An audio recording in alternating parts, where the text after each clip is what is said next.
तो hello guys, आप सभी का स्वागत है आपके अपने चैनल चैंप लर्निंग में। तो गाइस, जैसे मैंने आपसे वादा करा था कि मैं आपको जो नोट्स हैं, जो मैं आपको यूट्यूब पे पूरा कहते हैं पढ़ाने की कोशिश करूंगा। जैसे आपने देख लिया कि संपूर्ण ए ओ बेज, तो गाइस अभी तक पूरे यूट्यूब पे किसी ने भी डब्ल्यू के बारे में नहीं पढ़ा है। तो मैं ही फर्स्ट पर्सन हूँगा जो यूट्यूब पे डब्ल्यू के बारे में फ्री में पढ़ाने जा रहा हूँ। क्योंकि जैसे गाइस आपको पता है कि मैं डबल हूँ 2021 और 22 बैच से, और अभी भी मैं वर्किंग हूँ। तो मैंने एसएसबी फर्स्ट अटेम्प्ट में ही निकाल रखा है, और मेरा इकोनॉमिक्स बैकग्राउंड और कहते हैं कॉमर्स बैकग्राउंड भी है।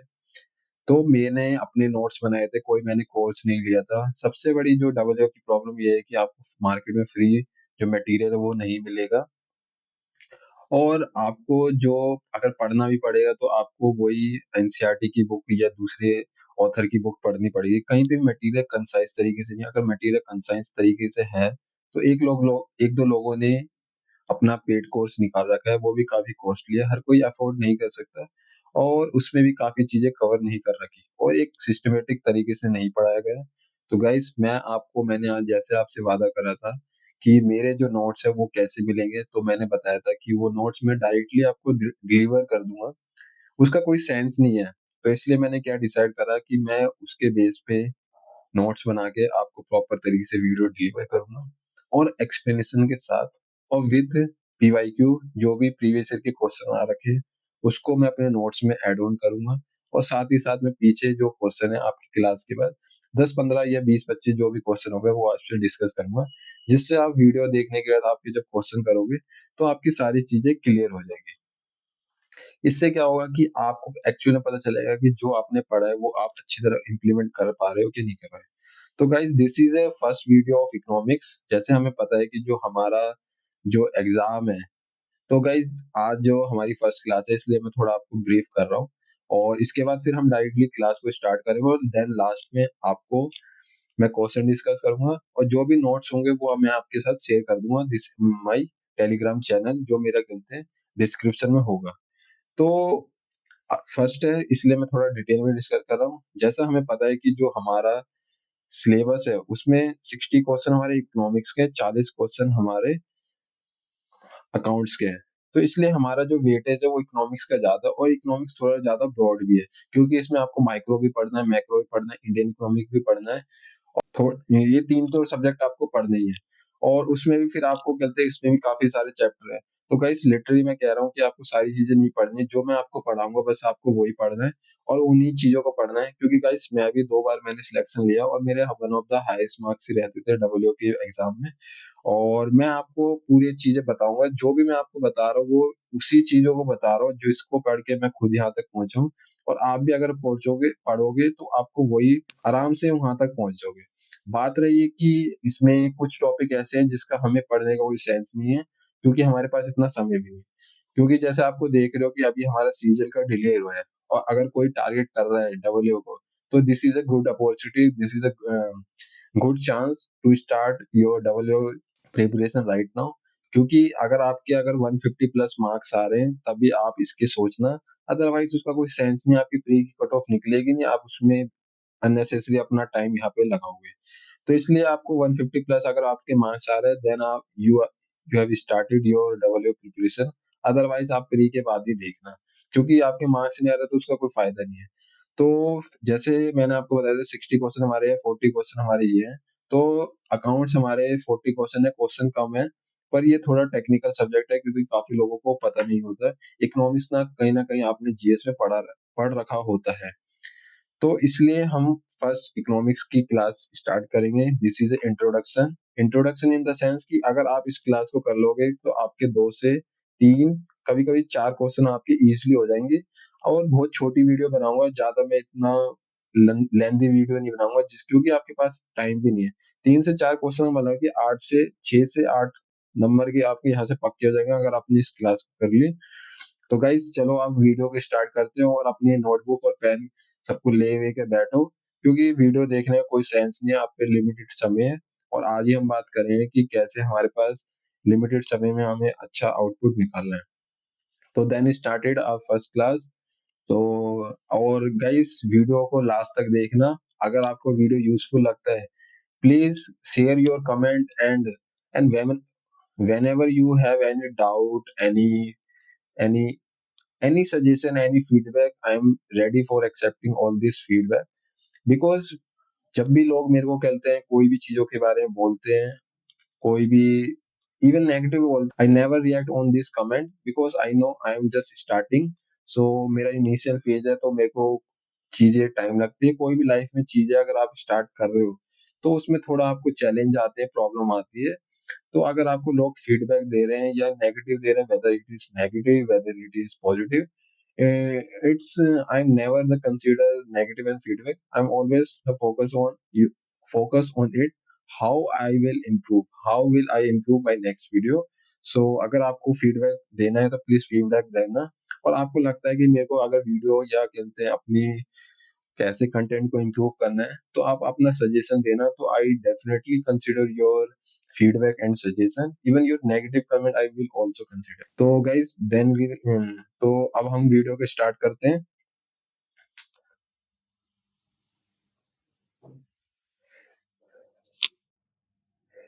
तो गाइस सबसे पहले हम बात करेंगे इंट्रोडक्शन ऑफ इकोनॉमिक्स।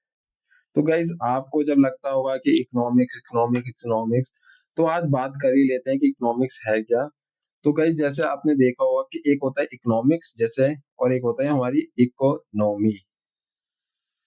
ये तो इकोनॉमिक होती है कि कोई भी कंट्री, यानी कि यूएस की इकोनॉमिक, यूएसए से की इकोनॉमिक, जापान की इकोनॉमिक, इंडिया की इकोनॉमिक। तो ये तो होती है एक इकोनॉमिक। एक इकोनॉमिक होती है कि कोई भी कंट्री है या कोई भी टेरिटरी, उसमें कोई भी जो प्रोडक्शन या बिजनेस से रिलेटेड या इकोनॉमिकल एक्टिविटी हो रही है, तो वो तो बोलेंगे हम इकोनॉमिक, इकोनॉमी।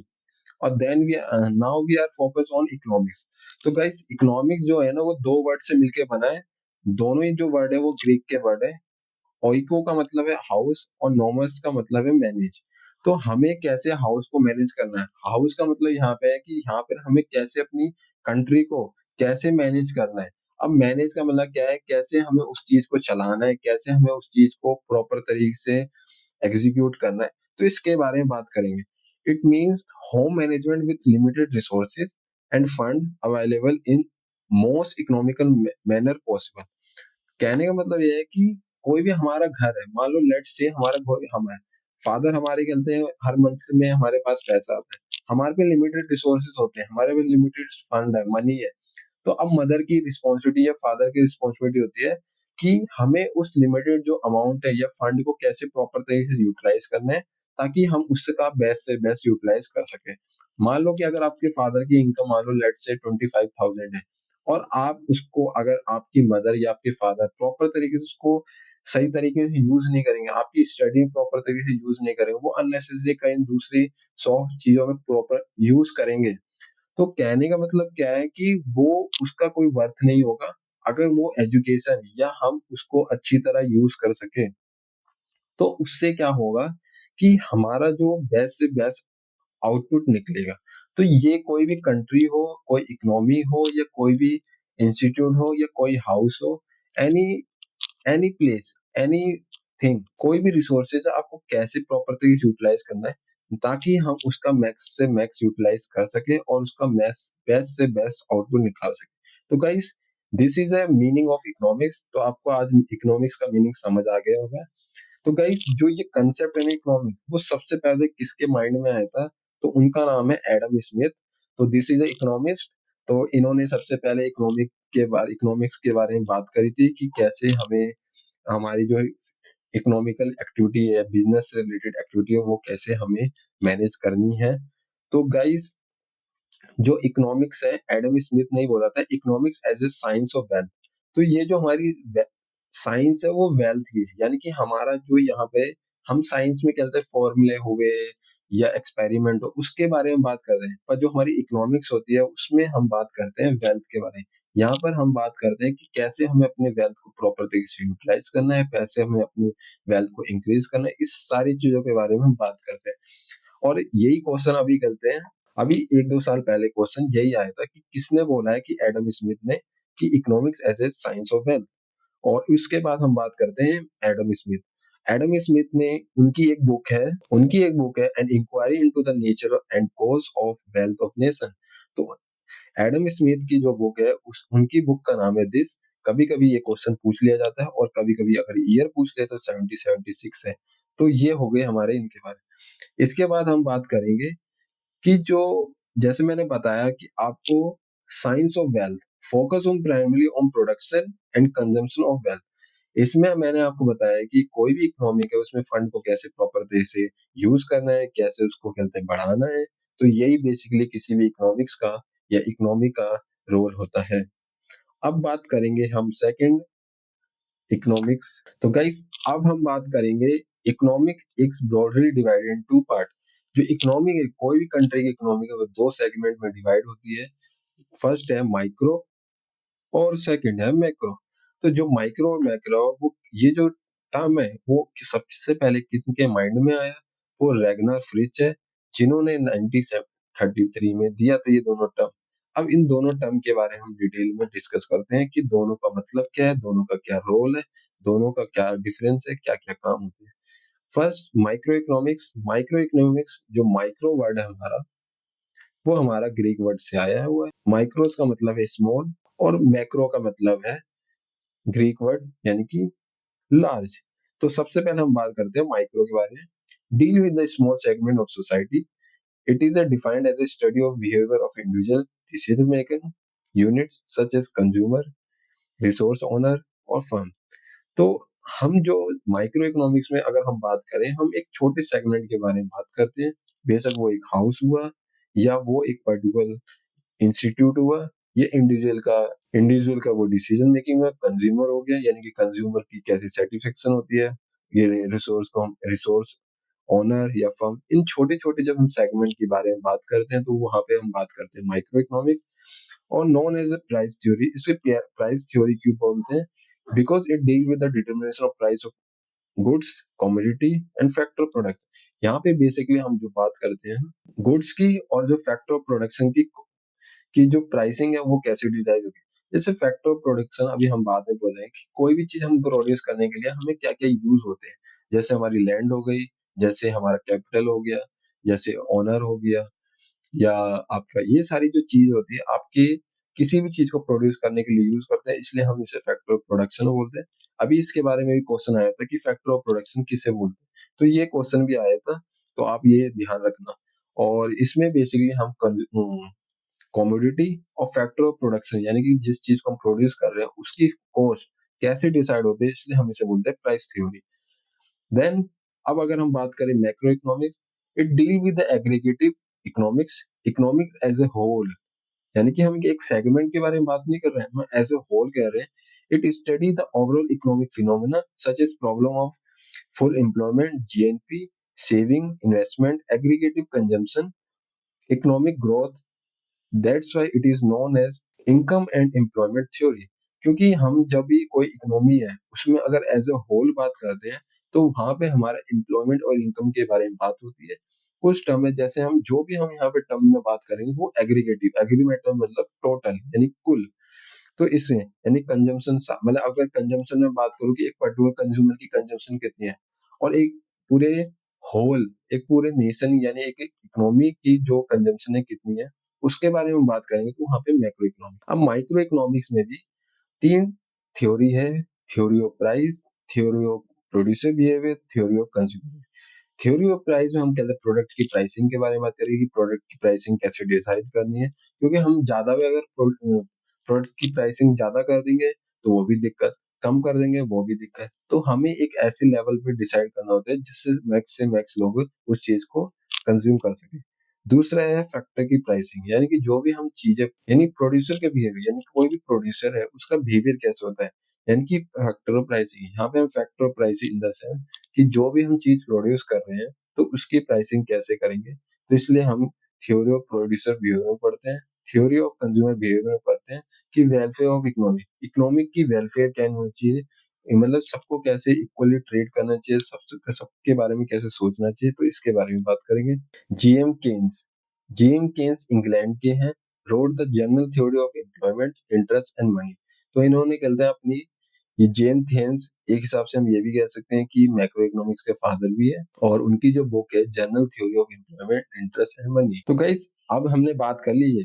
अब कोई भी इकोनॉमी है, जैसे मैंने बताया था, इकोनॉमी, कोई भी इकोनॉमी है वो बेसिकली तीन पार्ट में डिवाइड की जाती है। कोई भी वर्ल्ड की कोई सी भी इकोनॉमी अभी तक तीन पार्ट में डिवाइड किया गया है, और इसके बेस पे भी क्वेश्चन आते हैं। लास्ट ईयर इसके बेस पे क्वेश्चन आए हैं, तो ये this is important the slide. और फर्स्ट, द कैपिटलिस्ट इकोनॉमिक, इसे हम फ्री इकोनॉमिक भी बोलते हैं, इसे लेजिस फेयर इकोनॉमिक भी बोलते हैं। ये नाम पूछे गए हैं कि कैपिटलिस्ट इकोनॉमिक को क्या बोलते हैं।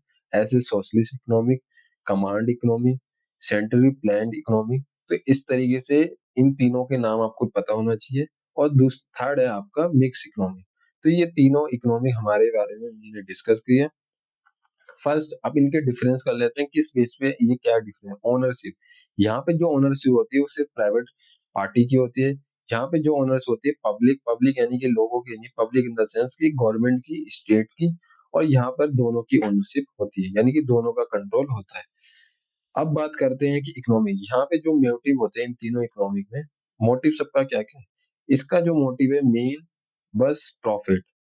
इसका जो मोटिव है सिर्फ प्रॉफिट। और इसका जो है सोशल वेलफेयर, यहाँ पे गवर्नमेंट का कभी भी प्रॉफिट मोटिव नहीं होता, उनका होता है वेलफेयर होता है। पब्लिक, पब्लिक की वेलफेयर कैसे किया जाए, पब्लिक के बारे में कैसे सोचा जाए। और यहाँ बात करते हैं हम बोथ, क्योंकि यहाँ पे दोनों पार्टी है तो दोनों प्रॉफिट भी और सोशल वेलफेयर की बात होती है।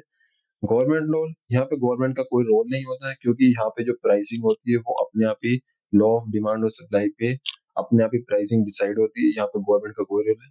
यहाँ पे गवर्नमेंट डिसाइड करती है कि किसका प्रोडक्ट की प्राइसिंग क्या होनी चाहिए, कौन सा फैक्टर ऑफ प्रोडक्शन आना चाहिए, कैसे हमें चीजों को लोगों में डिस्ट्रीब्यूट करना होता है। ये जो जो भी चलते काम होता है वो गवर्नमेंट का होता है। और यहाँ पर है लिमिटेड रोल, यहाँ पे जो रोल होता है वो लिमिटेड होता है।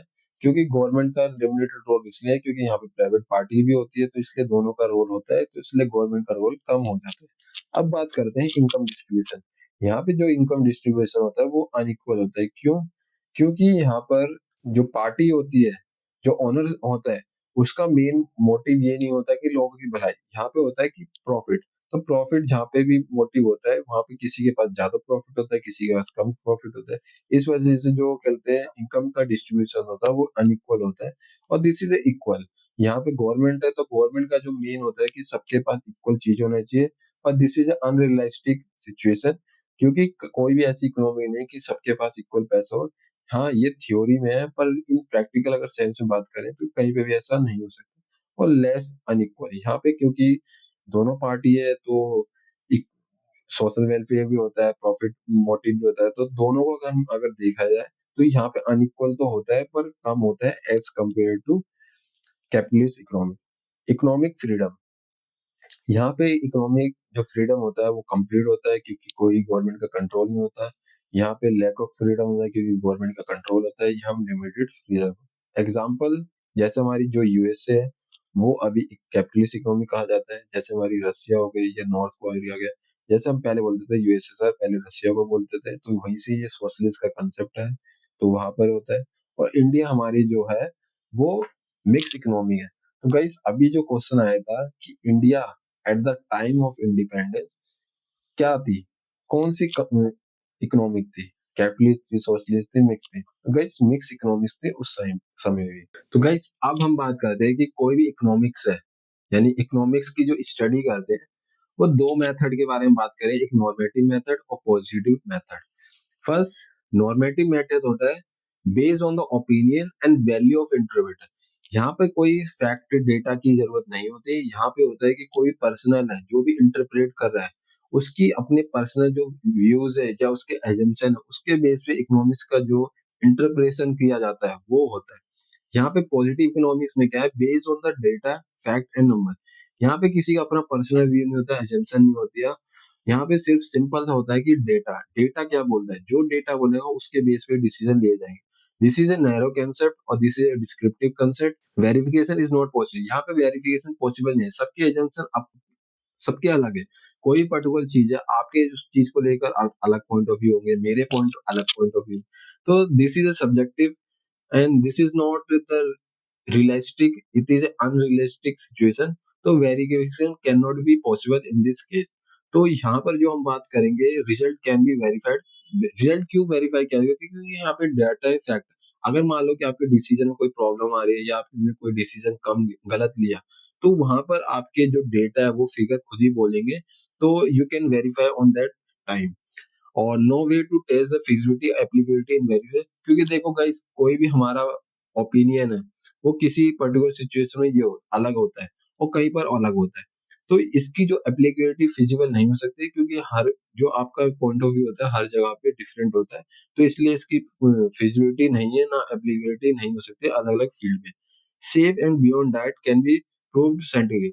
अगर मान लो आपने कोई डिसीजन लिया है, तो आप उस डेटा और फिगर के बेस पे दूसरे फील्ड पे या दूसरी जगह पे भी अपने डिसीजन ले सकते हो, क्योंकि आपके पास वो डेटा है। आप जो आपने मेथड यूज कर रखा है उस मेथड का आप वहां पे भी यूज करोगे, तो वहां पर भी आप एप्लीकेबल कर सकते हो। This deal with unrealistic idealistic situation. तो दिस इज आइडियलिस्टिक, एक आइडियल सिचुएशन है, वहां पर आपने वो सिचुएशन में आपने अपनी एजम्पशन लेकर अपने डिसीजन लिए। दिस इज एक्चुअल और रियलिस्टिक सिचुएशन। तो ये क्या है कि आपका जो रियलिस्टिक है जो प्रैक्टिकल है उसके बेस पर है, ये दिस इज अनप्रैक्टिकल। तो गाइस अभी ये ना मेरा पेन ना जो मेरा नोटपैड का पैड है ना वो पेन खराब हो गया है। तो मैं अभी थोड़ा इसको चेंज करूंगा, तो आप थोड़ा एडजस्ट कर लो। और एक्चुअल, दिस इज एक्चुअल, क्योंकि यहाँ पर आप प्रैक्टिकल तरीके से कर रहे हो, क्योंकि आपके पास डेटा है, फिगर, आपने फॉर्मूला यूज कर रखा है, आपने मेथड यूज कर रखा है। तो आपको उसको उसके बेस पे आप कह सकते हो कि ये आपका फाइनल डिसीजन है। तो अगर आप कहीं और भी यूज करोगे तो you can use. So the level of unemployment must be. तो यहाँ पर आप क्या क्या मस्ट बी 10% मैक्सिमम। यहाँ पे आपने अपना पॉइंट ऑफ व्यू दिया, this is not the real कि आपने बोला कि आज बारिश होगी, तो जरूरी नहीं है कि बारिश होगी। और अगर मैं जैसे बात करूँ current unrealistic rate, sorry, the current unemployment rate, यहाँ पे करंट अनएम्प्लॉयमेंट रेट है। तो यहाँ पे करंट अनएम्प्लॉयमेंट जो रेट है वो 15% है। इसका मतलब क्या है कि आपके पास जो डाटा है, जो आपके पास फिगर है, उसके बेस पे आपने डिसीजन लिया है कि अभी जो करंट में अनएम्प्लॉयमेंट है वो 15% है। तो अगर जैसे मैंने मान लो कि जो मेट्रोलॉजिकल डिपार्टमेंट है उनके पास सारा डेटा होता है, उसके बेस पे वो डिसाइड कर सकते हैं आज बारिश होगी। पर आप आपने मौसम देखा, हाँ थोड़े काले मौसम हो गए बादल, तो आपने देखा तो उसके बेस पे आपने डिसाइड कर दिया कि आज तो भाई बारिश होगी। तो आपका ये पर्सनल व्यू है, दिस इज नॉट कि इट विल बी हैपन। तो ये आपका पर्सनल व्यू है, this is not the any conclusion you have drawn on the basis of any data any figure. So आपने वो डेटा और फिगर के बेस पे आपने डिसीजन नहीं करा। आपने अपने ओपिनियन दिया, आपने अपने एजम्पशन दिए, आपने अपना पॉइंट ऑफ व्यू दिया। जहाँ भी सिंपल सा है कि जहाँ पे डेटा और फिगर की बात होगी तो this is a positive economy. जहाँ पे आपने अपना ओपिनियन दिया है, अपना एजम्पशन दिया है, आपने पॉइंट ऑफ व्यू दिया है, तो दिस इज अ कॉल्ड है नॉर्मेटिव इकोनॉमिक्स। तो आपको आज समझ आ गया होगा। तो गाइस मैं आपको लग रहा होगा कि मैं कुछ भी पढ़ा रहा हूँ। गाइस मैं टू बी ऑनेस्ट, आप अगर प्रीवियस पेपर आपके पास होंगे तो आप देख लेना इनमें से क्वेश्चन आए हैं। तो इसलिए मैं जो पढ़ा रहा हूँ कि आप ये समझ लो कि मैं फिल्टर करके सब कुछ आपके हाथ में बस परोस रहा हूँ, बस आपको खाना है। आपके हाथ में है, आप उसको कितनी प्रॉपर तरीके से यूज करोगे। क्योंकि मैंने जो पढ़ा है मैं वही पढ़ा रहा हूँ, इवन कि मैंने उसको और भी फिल्ट्रेशन करा है। आपने देखा होगा कि मैं काफी दिनों से वीडियो नहीं अपलोड कर रहा। फर्स्ट, आपको पता है कि मेरी थोड़ी डब्ल्यू की जॉब है, तो थोड़ा इधर उधर लगा रहता है जाने का। और ये भी याद रखना कि मैं उस चीज पे काफी टाइम दिनों से काम कर रहा था। मेरे दिमाग में यही चल रहा था कि मैं कैसे उस नोट्स को आपको डिलीवर करूँ प्रॉपर तरीके से, और कैसे आपको बेस्ट से बेस्ट आउटपुट दूं। और तभी मेरे नोट्स तो अभी इस और भी बहुत कॉम्प्रिहेंसिव है, पर मैंने वो सारी चीजें नहीं पढ़ाई, क्योंकि मैं एज ए कॉमर्स बैकग्राउंड से हूँ तो मैं चीजें समझ सकता हूँ। मैं आज चाहता हूँ कि एज ए लेमैन जो पर्सन है उसको समझाने की, तो मेरे को उसको वही पढ़ाना है कि जो उसके लिए सही हो, या वो जो जिस चीज को डाइजेस्ट कर सके इजीली तरीके। तो गाइस अब अगर हमने पिछले पढ़ा पॉजिटिव और नॉर्मेटिव मेथड, दो मेथड और आते हैं इसके ऊपर भी। लास्ट मतलब अभी तक 6-7 साल पेपर हुए हमारे डब्ल्यू के, उसमें अभी लेटेस्ट के जो 22 और 23 में पेपर होता है उसमें दोनों में एक एक क्वेश्चन आए हैं। तो मैं इसलिए आपको ये छोटी से बता रहा हूँ ताकि अगर इनकेस क्वेश्चन आए तो आपके ये क्वेश्चन खराब ना हो। सबसे पहले बात, जो आपका डिडक्टिव मेथड है this is a static method, और जो आपका इंडक्टिव मेथड है this is dynamic. AW Stonier और DC Hague, deduction is the process of reasoning from the general to particular and known as abstract analytical और prior method. तो guys ये जो होता है ना डिडक्शन, डिड्यूस, डिड्यूस मतलब होता है कि जो हम अपने जो हमारे पास जो एक जर्नल चीज है उस पे हम अपना लॉजिक या अपना के अंदर पॉइंट ऑफ व्यू यूज करते हैं, एक पर्टिकुलर कंक्लूजन पे पहुंचते हैं, तो वो होता है हमारा डिडक्टिव मेथड। दूसरा हमारा जो WS Jevons induction consist in drawing the general conclusion from the number of particular fact. मतलब ये समझ लो रिवर्स है, वहां पे हम जनरल से पर्टिकुलर में जा रहे हैं और यहाँ से हम जा रहे हैं पर्टिकुलर से जनरल में। तो मतलब हमारे पे यहाँ पर डेटा है, फैक्ट है, उसके बेस पे हम एक जनरल कंक्लूजन निकाल रहे हैं, वहां पे हमारे पे general general point of view है, उससे हम एक पर्टिकुलर में जा रहे हैं। तो this is the main difference.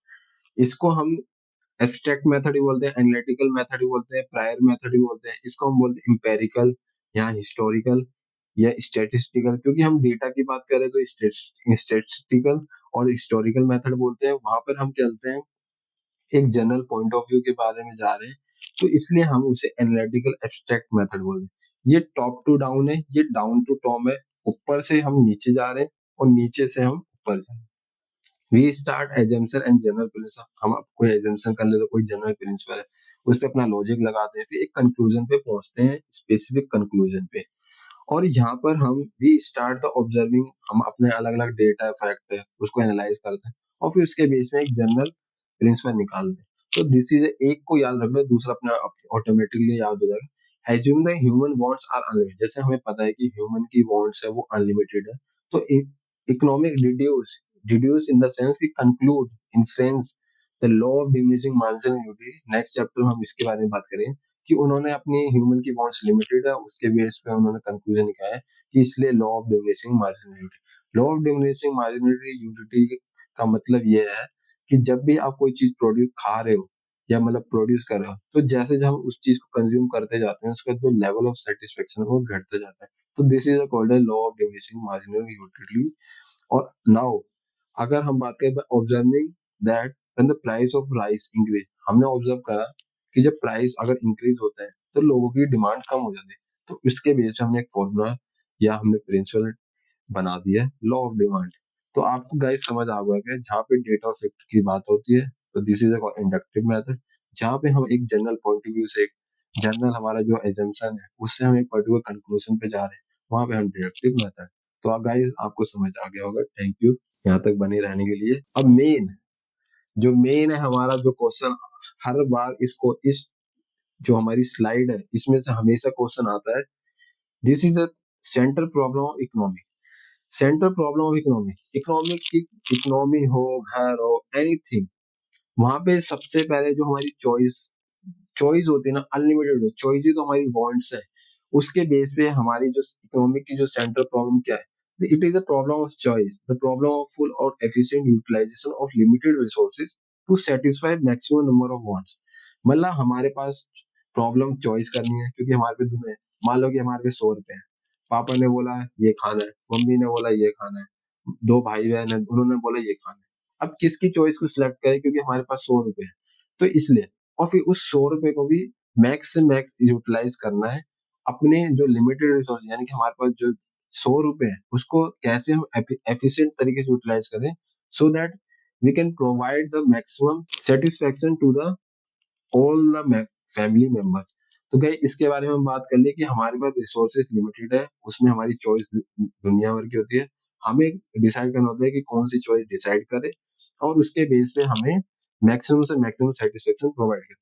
ये रीजन क्या है, इसकी जो प्रॉब्लम है कोई भी इकोनॉमिक में, इसका प्रॉब्लम क्या है, this is a problem, these are the four three problem majorly. Human wants in unlimited, सबकी वांट्स अनलिमिटेड है, सबको पास लिमिटेड रिसोर्सेज है, पर सबकी ख्वाहिशें अलग है, बहुत सारी है। दूसरा economic resource limited, economic resources limited, हमारे पास 100 रुपए है, 100 रुपए लिमिटेड है, पर सबकी अलग अलग चॉइस है, तो हमारे वांट्स अनलिमिटेड हो गए।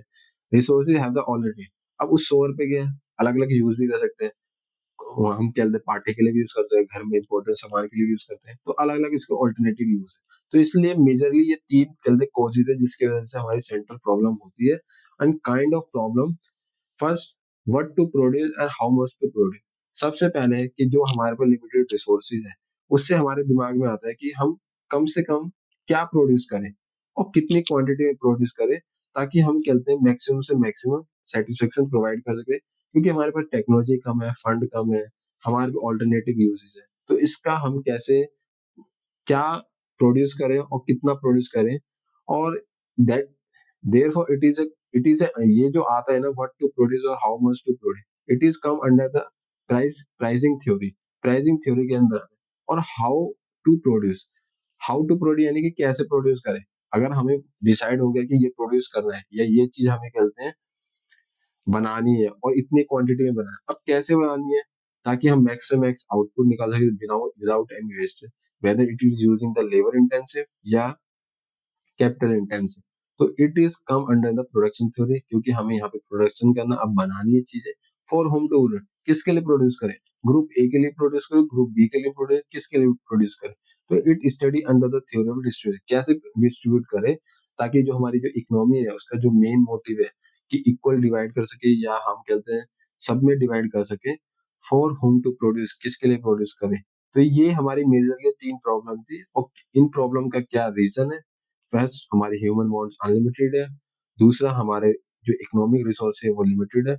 और थर्ड थर्ड हमारा जो रिसोर्सेज है उसके ऑल्टरनेटिव यूज क्या है कि एक रिसोर्सेज के बहुत सारे ऑप्शन है यूज करने के लिए। तो ये हमारे हो गए सेंट्रल प्रॉब्लम ऑफ इकोनॉमिक्स। तो गाइस, अब जो हमने वहां पे पढ़ा जो सेंट्रल प्रॉब्लम ऑफ इकोनॉमिक्स, तो अब उसके बेस पे ग्राफिकल रिप्रेजेंटेशन के बारे में बात करते हैं।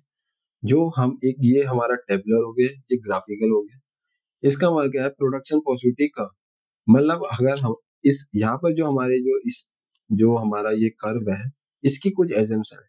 फर्स्ट, कोई भी हमारा इकोनॉमी उसमें दो प्रैक्टिकल नहीं है ये, पर मैं अपना एक ये जो ग्राफ है इसकी जो एजम्पशन है, only two goods produce, resources fix है, रिसोर्सेज बढ़ नहीं सकते, 100 रुपए तो 100 रुपए रहेंगे, फुल एंड एफिशिएंटली यूटिलाइज, यानी कि हम जो रिसोर्सेज यूज कर रहे हैं, जो हमारे पास 100 रुपए है वो मैक्स पूरी अच्छी तरह यूज कर रहे हैं, और जो हमारे पास टेक्नोलॉजी है वो चेंज नहीं होगी, जो टेक्नोलॉजी है वही होनी चाहिए। So the various alternative combination of goods and service that an economy can produce when the resources are fully or efficiently utilized with the given technology। मतलब बोल रहे हैं कि हमारे पास ऑल्टरनेटिव ऑप्शन है। मान लो कि मेरे पास क्या है कि गुड एक्स और गुड वाई। ए पॉइंट पे बात करूं तो अगर मेरे पास 100 रुपए है, तो गुड्स ए एक्स में एक प्रोड्यूस कर सकता हूँ और वाई में कर सकता हूँ 20। अगर मैं ऑल्टरनेटिव डी लूं, तो यहाँ पर मैं एक्स गुड 4 प्रोड्यूस कर सकता हूँ, पर मैं वाई जो गुड्स है 11 प्रोड्यूस। कहने का मतलब क्या है कि आपने एक चीज नोटिस करी होगी, जैसे जैसे मैं गुड्स एक्स बढ़ा रहा हूँ, वैसे हम मेरा जो गुड्स वाई है वो कम हो रहे हैं, क्योंकि हमारे पास रिसोर्सेज कम है और एक रिसोर्सेज का ऑल्टरनेटिव यूज है, और कोई भी रिसोर्सेज है वो दोनों गुड्स के लिए पूरी तरीके से एफिशिएंटली यूटिलाइज नहीं कर सकते। तो अगर मैं एक्स गुड्स बढ़ा रहा हूँ तो वाई की क्वांटिटी कम हो रही है, क्योंकि हमारे पास रिसोर्सेज लिमिटेड है, हमारे पास टेक्नोलॉजी अनचेंज है, और मैं 2 ही गुड्स प्रोड्यूस कर सकता हूँ। तो इसका मतलब ये है कि जैसे जैसे मेरा कहते हैं जो एक्स गुड्स बढ़ रहा है वो वाई गुड्स घट रहा है।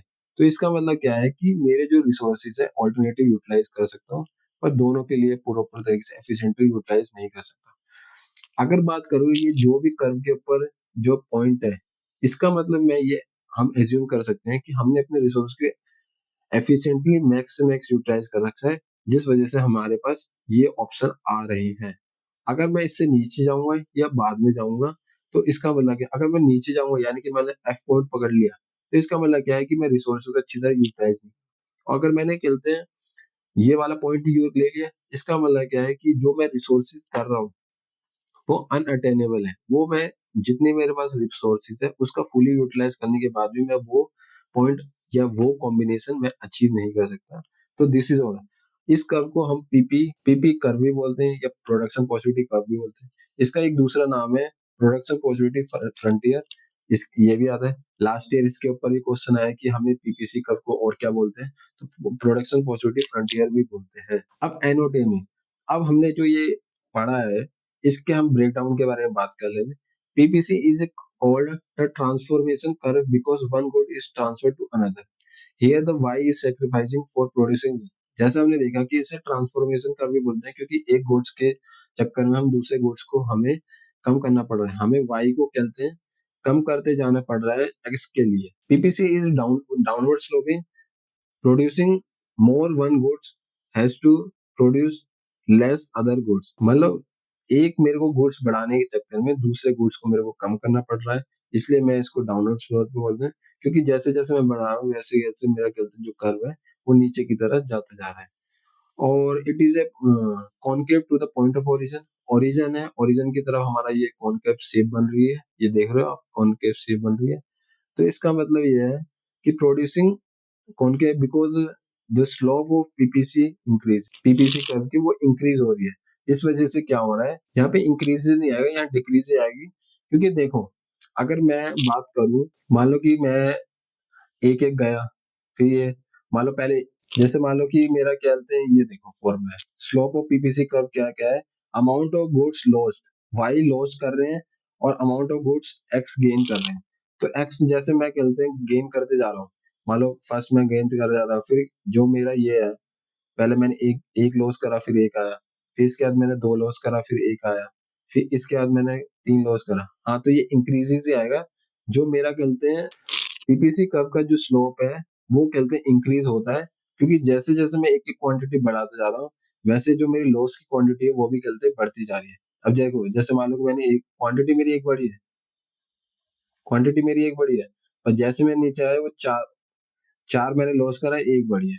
क्योंकि यहाँ पे डेल्टा वाई अपॉन में डेल्टा एक्स का मतलब क्या है कि मेरे वाई में कितना चेंज है, तो वाई में जितना कम होता जा रहा है उतना एक्स एक एक बढ़ता जा रहा है। पर जैसे जैसे मैं नीचे जाता जा रहा हूँ, जैसे जैसे मेरी एक्स की क्वांटिटी बढ़ती जा रही है वैसे वाई की जो लॉस की क्वांटिटी है वो कहते हैं बढ़ती जा रही है।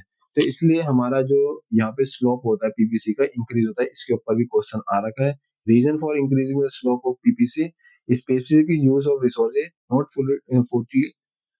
Not fully suited for the production of both.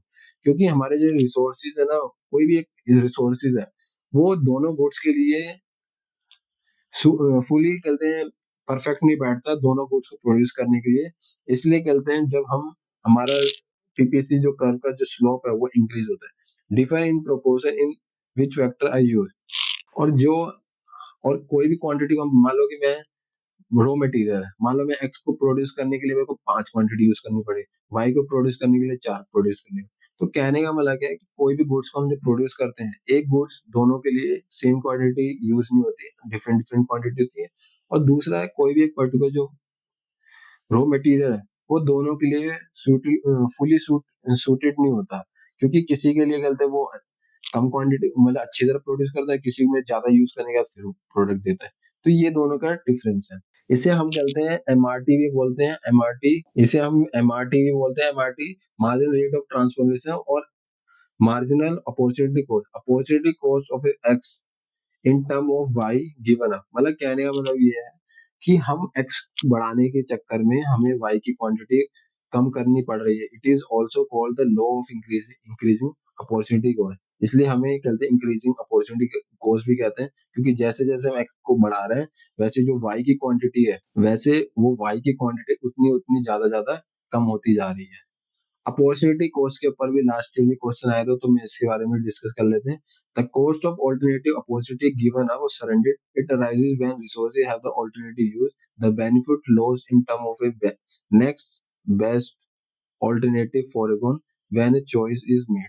कहने का मतलब क्या है कि मान लो आपके पास 100 रुपए है, अब 100 रुपए है, मान लो आपके पास 100 रुपए है, और 100 रुपए के चक्कर में मान लो कि आपने 100 रुपए का या तो आपका बर्गर आ गया, सही है, और आपके पास 100 रुपए की बुक है।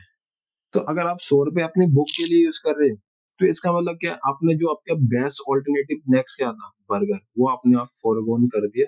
इसका मतलब क्या है कि कोई भी चीज हम जब यूज करते हैं उसकी हम कॉस्ट पे करते हैं, जो हमारा उसका बेस्ट ऑल्टरनेटिव होता है उसको हम ना प्रोड्यूस वो कंज्यूम कर कर। तो जैसे मैंने यहाँ पे अपने 100 रुपए के बर्गर को छोड़ के अपनी बुक के लिए तो मेरा जो बेस्ट ऑल्टरनेटिव था बर्गर उसको मैंने छोड़े। तो इसे हम बोलते हैं अपॉर्चुनिटी कॉस्ट। किसी भी चीज को हम कहते हैं यूज कर रहे हैं तो उसके बदले हम किसी की अपॉर्चुनिटी कॉस्ट पे करते हैं तभी हमें वो चीज मिलती है। अगर आप आज स्टडी कर रहे हो, अगर आप आज पढ़ रहे हो, तो आप अपने जो आप अपने आपने अपने जो कंफर्ट जोन की अपॉर्चुनिटी कॉस्ट पे कर रहे हो, आने वाले टाइम पे आपको वो चीजें मिलेगी। तो इस सेंस में सोचो कि अगर आप मेहनत कर रहे हो तो आप एक अपॉर्चुनिटी कॉस्ट पे कर रहे हो फॉर द फन, जो आपको मजे दिला सकते हैं, पर आप वो मजे यूज नहीं कर रहे, फिर भी आप पढ़ाई कर रहे हो क्योंकि आप अपने ब्राइट फ्यूचर के लिए ही है। नेक्स्ट सॉरी, तो डायनेमिक शिफ्टिंग में जब भी आप पीपीसी कब होते हैं कि उसमें भी डायनेमिक होता है, वहां पे हमने कुछ एजम्पशन ली थी, जैसे मैंने आपको बताया था यहाँ पे एजम्पशन, दो गुड्स प्रोड्यूस करेंगे, रिसोर्सेज फिक्स होंगे, फुली एफिशिएंटली होता है, टेक्नोलॉजी चेंज नहीं होगी। यहाँ हम बात करें कि फुली राइटवर्ड शिफ्ट का मतलब क्या है कि इन द राइटवर्ड शिफ्ट कब कौन कौन सी सिचुएशन में राइटवर्ड शिफ्ट हो सकती है, लेफ्टवर्ड शिफ्ट हो सकती है, या एक तरफ शिफ्ट हो सकती है, दोनों तरफ शिफ्ट होती है। ये राइटवर्ड शिफ्ट कब हो सकती है, या तो आप वहां पे हमने बात करी थी जो टेक्नोलॉजी आपकी अनचेंज है, यहाँ पे अगर आपकी टेक्नोलॉजी इंप्रूवमेंट आ जाए तो तब भी आपका शिफ्ट हो जाएगा, क्योंकि आप ज्यादा से ज्यादा गुड्स प्रोड्यूस करेंगे। न्यू अगर आपके पास पहले रिसोर्सेज लिमिटेड था, आपके रिसोर्सेज ज्यादा हो गए तो और गुड्स प्रोड्यूस कर सकते। तो इन दोनों केस में हम कहते हैं हमारा जो कर्व है वो राइटवर्ड शिफ्ट हो जाएगा। Here the advancement of technology for both X Y, यहाँ पे जैसे हमने टेक्नोलॉजी एडवांस करी तो गुड्स एक्स के लिए भी वो एडवांस क्वांटिटी बढ़ गई, गुड्स वाई की क्वांटिटी। अगर rightward shift only x axis, मान ले when the advance of technology, मान लो कोई हमने टेक्नोलॉजी लॉन्च करी और वो सिर्फ कहते हैं एक्स कोड के लिए सुटेबल है, तो जो हमारा जो ये कर्व है ना वो सिर्फ ऐसे बढ़ जाएगा। क्यों? क्योंकि गुड्स एक्स के लिए वो कहते हैं टेक्नोलॉजी सुटेबल है, तो इसलिए सिर्फ एक्स की क्वांटिटी बढ़ेगी, वाई में कुछ चेंज नहीं है। ऐसे अगर हम rightward shift of Y when the advancement of technology सिर्फ वाई, मतलब सिर्फ ये मान लो कि मैंने कोई टेक्नोलॉजी लॉन्च करी अपनी प्रोडक्शन बढ़ाने के लिए, और वो सिर्फ वाई के लिए सुटेबल है, वाई गुड्स के लिए सुटेबल है, तो सिर्फ वाई की क्वांटिटी ऐसे बढ़ जाएगी, एक्स की नहीं बढ़ेगी क्योंकि वो उसके suitable. Left right, in the left right side because the outdated technology, मान लो आपकी टेक्नोलॉजी पहले के कंपेरिजन आउटडेटेड होगी, रिसोर्सेज मान लो कैलिमिटी या किसी वजह से आपके डिस्ट्रॉय हो गए due to the natural calamity like earthquake fire, इस वजह से रिसोर्सेज खराब हो गए, तो इस वजह से क्या होगा, जो आपकी प्रोडक्शन जहाँ यहाँ पहले कर रहे थे वो आपकी प्रोडक्शन पीछे होने लग जाएगी। तो guys this is all about, ये जो इंट्रोडक्शन था मैं इतना कह रहा हूँ, 3 से 4 क्वेश्चन इसमें आते हैं। अब हमने एक टॉपिक के बारे में बात कर ली, अब हम कुछ कल क्वेश्चन के बारे में डिस्कस कर लेते हैं, जिससे आपके बारे आपको थोड़ी क्लैरिटी हो जाएगी कि किस टाइप के क्वेश्चन आते हैं। First, economics primary study how society, तो मैक्सिमाइज अनलिमिटेड रिसोर्सेज और हमारा allocate the scarce resources to society है। हमारी जो इकोनॉमी है प्राइमरी क्या स्टडी करती है, एलिमिनेट द पॉवर्टी कंप्लीटली या कंट्रोल है। तो सबसे पहले जो हमारा आंसर होगा कि एलोकेट द स्केयर रिसोर्सेज, हमारा जो रिसोर्सेज स्केर्स यानी कि कम, लेस जो हमारी रिसोर्सेज है वो हम ज्यादा से ज्यादा कैसे यूज अच्छी तरह यूज कर सके या एलोकेट कर सके, जिससे हमारे अनलिमिटेड जो वांट्स हैं उसको सेटिस्फाई कर सके। अब इसके बाद आते हैं which of the following best explain the concept of opportunity cost. First, total cost of production, या कहते हैं cost incurred by the government, या value of the next best alternative forgone, या कॉस्ट ऑफ द इम्पोर्टेंट। तो guys जैसे हमने बात करा था कि अपॉर्चुनिटी जो कॉस्ट होती है, अपॉर्चुनिटी कॉस्ट का मतलब ये होता है कि जो भी आप जिस भी चीज के लिए आप अपनी कॉस्ट यूज, मतलब कोई भी फंड है या रिसोर्सेज यूज कर रहे हैं, उसका जो बेस्ट ऑल्टरनेटिव था आपने जो छोड़ दिया, गिव अप कर दिया, तो उसको हम बोलते हैं अपॉर्चुनिटी कॉस्ट। तो value of the next best alternative forgone, forgone मतलब सेक्रीफाइस कर दिया या गिव अप कर दिया। अब थर्ड आता है a point lying inside the production curve indicate. मैंने जैसे बताया कि जो हमारा पीपीसी जो कर्व होता है वो हमारा जैसे ये पीपीसी कर्व था, इसमें मैंने बताया था कि जो इस पे जो पॉइंट होते हैं, इस पे जो पॉइंट होते हैं वो क्या होता है, हम ये इंडिकेट करते हैं जो हमारे रिसोर्सेज फुली यूटिलाइज है। तो अब efficient utilisation of resources, under utilisation of resources, economic growth, impossible production level. तो मैंने जो बात करी थी, मैंने क्या बात बताई थी कि जो हम ऊपर यू कर्व के ऊपर जो हमारे जो पॉइंट्स होते हैं उसका मतलब होता है कि हमारे रिसोर्सेज अच्छी तरह यूटिलाइज है। अब इन्होंने बताया कि inside the production curve, inside मतलब यहाँ पे, अगर यहाँ पर है तो इसका मतलब क्या है कि under utilisation of resources. Which of the following the causes the production possibility curve shift to outward, किस वजह से हमारा जो जो पॉसिबिलिटी कर्व है वो आउटवर्ड शिफ्ट हो जाता है। तो मैंने बताया था आपको क्या, unemployment, better utilisation existing resources, technology advance, inflation. तो मैंने बताया था जब भी हमारा अगर आउटवर्ड शिफ्ट होगा तो उस केस में दो ही हो सकता है, या तो आपकी टेक्नोलॉजी में इंप्रूवमेंट आ रहा है या आपके रिसोर्स बढ़े।